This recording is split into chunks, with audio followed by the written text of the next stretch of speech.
não pode de forma nenhuma a rádio, essa TV, Mundo Maior, terminar. De jeito nenhum. Não tinha nada. Não sentia nada. De repente, uma dor na barriga, que era um câncer.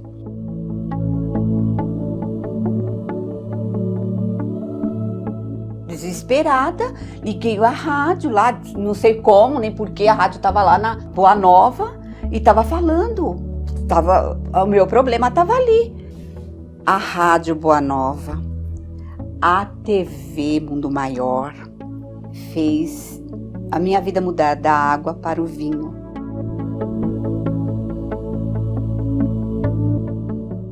Quando eu não estou na rádio, eu estou na TV. Eu estou com a faculdade aqui dentro da minha casa.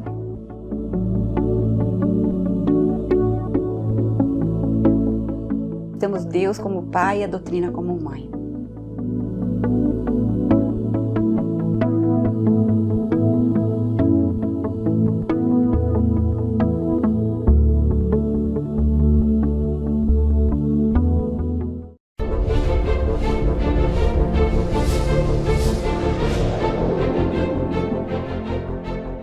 Estamos de volta com o nosso programa, agradecendo a você e dizendo que se você precisar de alguma informação a mais, alguma dúvida, manda um e-mail, as perguntas para a nossa produção que eles remetem para o meu e-mail e a gente aqui tira a sua dúvida, esclarece um pouco mais. Antes de contarmos a nossa história, eu não estou esquecido, nós queríamos lembrar a você que o Natal está aí, é sempre bom dar um programa, um livro de pesquisa, um livro como Analisando as Traduções Bíblicas. Nós tivemos agora em novembro, na FEB, e todos os presidentes de casas espíritas, pessoas frequentadoras da reunião do CFN, citaram a nossa obra e, graças a Deus, é uma obra que tem ajudado bastante. Não a defender o Espiritismo, mas mostrar cientificamente o quanto o Espiritismo tem a ver com seus fenômenos, com seus pilares de imortalidade da alma, reencarnação, mediunidade, tudo na Bíblia. Você vai encontrar nessa obra que eu levei 10 anos, pessoal, pesquisando para lançar esse livro, que tem 114, agora tem mais, referências bibliográficas. Então tem aproximadamente 120 referências bibliográficas. É uma tese. É uma tese que não é nem de mestrado nem de doutorado. Eu tenho mestrado, tenho doutorado, tenho pós-doctor e tenho essas teses todinhas aqui, que você pode pedir a Candeia, Boa Nova, você pode pedir a Ideia Editora, www.ideiaeditora.com.br, aqui em João Pessoa, pelo telefone 083 3222 5986, com o Magno Nicolau ou com a Ana, aqui na nossa editora. E na Grande São Paulo, ligue para 2409 1540, você que mora aí em São Paulo, que o Mário Suriani vai deixar na sua casa, ok? Muito bem. Voltemos à nossa história. Era aproximadamente umas 10 horas da manhã, eu estava ansioso, mês de abril, já para o mês de maio, que eu estava entrando no Vale do Siquém, a caminho do Poço de Jacó. O nosso guia ficou, porque era judeu, não podia entrar, ali era Cisjordânia, um território. E nós estávamos entrando só com o motorista, o ônibus, eu e as meninas, e o grupo todo, né? Quando o ônibus andou 50 metros depois da passagem, o alarme de segurança do ônibus começou a tocar.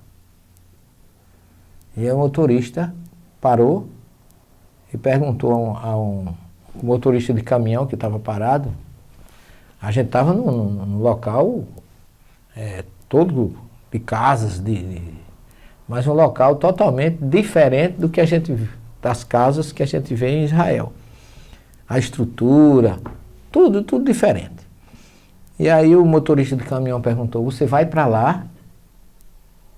Eles estavam falando um árabe, mas deu para eu entender que ele estava alertando. E de repente a segurança de Israel, porque o ônibus era de Israel, perguntando se nós estávamos em alguma dificuldade, porque estava assinalando lá porque esses ônibus eles são rastreados. E o nosso ônibus era blindado, tem mais essa, mas todo rastreado. Então o motorista parou e perguntou para nós se a gente iria realmente continuar ou não. De repente eu senti que não deveríamos continuar. As meninas perguntaram, Márcia e a Wanda, o que é que eu achava. Eu perguntei para elas e eu disse para elas, se eu estivesse só eu iria. Eu não teria nenhum medo de ir. Mas nós estamos levando pessoas que estão sob a nossa responsabilidade.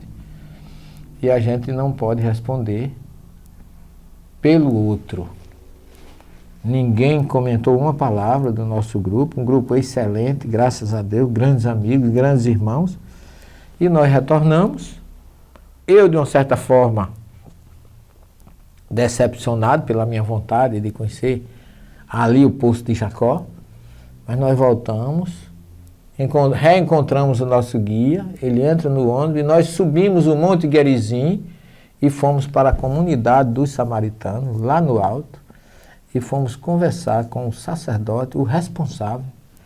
E aí é que vem a história mais interessante, meus irmãos.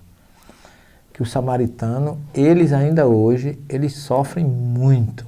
Eles ainda são muito discriminados, ainda hoje, gente. 2017 anos depois de Jesus, depois do que Jesus fez, que contou a parábola do bom samaritano, mostrando que o coração do samaritano não é diferente do coração de um judeu, de um galileu. Depois nós tivemos o testemunho desse homem, ele inclusive, uma pessoa de uma cabeça muito bacana, que ele perguntou assim, vocês conhecem a parábola do bom samaritano contada por Jesus?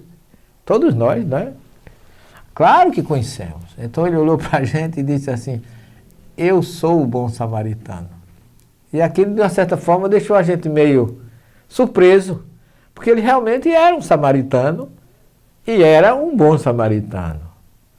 Quer dizer, como se fosse assim, eu sou aquele de quem Jesus falou, embora eu não seja cristão. Mas eles sofrem porque hoje eles só têm duas comunidades, uma ali no Monte Gerizim e outra perto de Tel Aviv. E nessas duas comunidades, hoje, a comunidade de samaritanos do planeta Terra não vai além de 800 pessoas. É curioso, né? E ele conversou conosco aproximadamente 1 hora.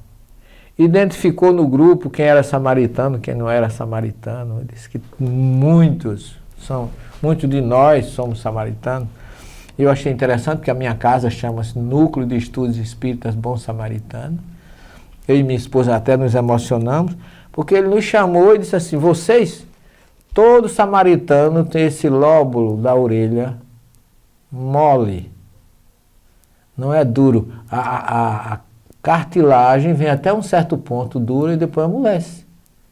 E eu achei interessante que ele foi falando, e eu fui passando a mão na orelha, e eu digo, gente, eu sou samaritano. Aí eu fui conversar com ele e disse, sim, você tem toda uma biogenética samaritana. E aí foi um papo muito agradável, tiramos muitas fotografias com ele, e ele dizendo que eles têm uma grande dificuldade porque os jovens que crescem ali não ficam, vão embora. E parece que a comunidade não aumenta mais por isso, porque ficam os mais idosos, os jovens adquirem, depois dos 18 anos, sua liberdade de maioridade e vão para outras regiões, se misturam, como aconteceu desde a invasão à Síria. E por conta disso eles perdem muito dos seus membros e, curiosamente, os samaritanos têm uma peculiaridade muito grande, eles não acreditam, por exemplo, eles não vivem algumas festas judaicas, porque eles só acreditam nos 5 livros da Torá. Então, Purim, a história de Esther, para eles não existe. A grande festa deles é o Pêssar. A Páscoa deles, eles fazem um ritual, eles têm um lugar lá específico para isso, nós visitamos tudo, onde eles sacrificam as ovelhas com todos aqueles princípios básicos do samaritano. A Torá deles é diferente, só tem os 5 livros de Moisés, assim como os saduceus no tempo de Jesus só seguiam os 5 livros de Moisés. E eles procuram sempre a pureza deles, a identidade, mas sempre tem essa dificuldade de se multiplicar ou de aumentar por conta exatamente deles terem essa dificuldade com o pessoal quando fica adulto, vai embora. Então, segundo a própria Bíblia, como está lá no Gênesis 33, 18 a 20, se você quiser conferir, lá mostra que Jacó, depois que se separa de Esaú, acampou também em Siquém. Então, naquele mesmo vale, aonde ele comprou um terreno, está lá no Gênesis 33, 18, você pode conferir isso, e ali ele comprou um terreno e construiu um poço, cavou um poço, que é exatamente, Jacó chegou são e salvo à cidade de Siquém, na terra de Canaã, quando voltou de Padã Arã e acampou diante da cidade aos filhos de Amor, pai de Siquém. Comprou por 100 moedas de prata o campo em que erguera sua tenda, e ali erigiu um altar que chamou El de Israel, que é Deus de Israel. E ali de cima, quando nós saímos do Museu dos Samaritanos, aí nós fomos para um mirante que fica no Monte Gerizim. Aí você vê todo o vale do Siquém. E você vê assim pertinho, aí o teto da igreja ortodoxa, onde está o poço de Jacó. E você vê mais próximo uma cúpula onde estão os ossos de José, que foi trazido do Egito quando vieram as 12 tribos de Israel. E ali vizinho, você tem também a antiga Shiló, e Shiló foi o local onde Josué reuniu a tribo, as 12 tribos, e ali dividiu as suas terras. Então, depois de entrar por Jericó, Josué sobe e vai para aquela região da Samaria. Assim, a Samaria acaba sendo, né, uma região alicerce do povo hebreu. Visitar, meus irmãos, a Samaria para mim foi uma experiência riquíssima. E nós vamos, porque o Poço de Jacó está situado a curta distância de um sítio arqueológico chamado Tel Balata, que é considerado como o local da Siquém bíblica, que é onde existe ruínas que a gente pode identificar. E visitar aquela região toda é sempre uma experiência maravilhosa, enriquecedora. Eu me sinto muito feliz de poder passar essa experiência pessoal para vocês. E oportunamente teremos um material filmado e teremos também material escrito sobre tudo isso, que nós estamos preparando uma obra especificamente sobre todas essas nossas buscas e todos os nossos encontros com a história de Jesus em Israel. Um beijo. Para a semana nós já temos, se Deus quiser, o nosso programa de Natal. Muito obrigado pela audiência, honrosa audiência, e envie suas dúvidas através de perguntas. Jesus conosco sempre, muita paz para vocês, até o próximo programa. É portador do vírus HIV. E se fosse possível levar esperança para milhares de pessoas?